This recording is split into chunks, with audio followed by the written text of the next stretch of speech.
Ahojte, idem odpovedať na jednu otázku, ktorá mi prišla a myslím si, že touto otázkou sa zaoberáte viacerí. Slavka, na čo mi je vzťah, keď si mám dať všetko sama? Mám si byť sama sebe oporou, podporou, terapeutom, aj kamarátkou a všetko si mám riešiť sama. Tak na čo potom ten vzťah vlastne mám mať? Odpoveď je veľmi jednoduchá. Pokiaľ máme vzťah a sme v ňom dvaja, tak naozaj vo dvojici sa všetko lepšie zvláda. Ale hlavne, keď som naozaj emočne uzdravená a emočne dospelá, tak dokážem ten vzťah žiť plnohodnotne, dokážem si život užívať a vždycky je príjemnejšie, keď ho mám s kým zdieľať. Nezabúdajme na to, že vždycky si pritiahneme partnera, ktorý je rovnako naladený, rovnako zranený, rovnako nevyrovnaný, ako sme my sami. Takže pokiaľ mi na tom partnerovi niečo vadí, tak je to aj moje.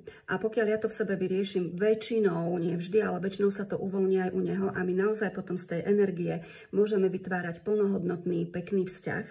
A v momentoch, kedy naozaj sa stane nejaká nepredvídaná situácia a je nám ťažšie alebo niečo, tak si vieme byť vzájomne oporou. Vždycky je to lepšie, ako keď sme na to sami. Ale ten predpoklad je v tom, že ja mám svoje veci aspoň zväčša vyriešené a neočakávam od partnera, že mi bude suplovať rodiča, respektíve, že mi nahradí to, čo mne samej chýba. Nikto mi nemôže dať to, čo mne chýba, čo ja si sama nedám. Preto je dôležité dať si to sama, aby mi to potom mohol dávať aj môj partner a aby sme mohli tvoriť plnohodnotný dospelý vzťah.